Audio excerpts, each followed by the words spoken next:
Hi friends, చూడండి friends, nail polish కోసం నేను ఒక ఆంటీని అయితే అడిగిన. నెయిల్ పాలిష్ ఎందుకు పెట్టుకుంటారు ఆంటీ అని అడిగితే, కొంతమంది అయితే స్టైల్ కోసం పెట్టుకుంటారు. నువ్వు ఎందుకు పెట్టుకుంటావు ఆంటీ?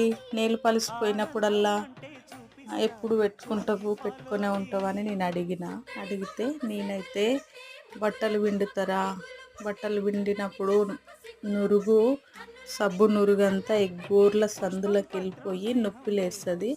అలా నొప్పి లేవకుండా ఉండాలంటే నెయిల్ పాలిష్ పెట్టుకోవాలి. ఆ నెయిల్ పాలిష్ మీద వాటర్ పడి కింద పడిపోతాయి. అందుకోసం నేను నెయిల్ పాలిష్ పెట్టుకున్నాను ఆంటీ చెప్పింది. మీకు ఈ చిట్కా ఎవరికైనా తెలిసి ఉంటే కామెంట్స్ బాక్స్లో కామెంట్ పెట్టండి. బాయ్ ఫ్రెండ్స్, సబ్స్క్రైబ్ చేయండి ఫ్రెండ్స్.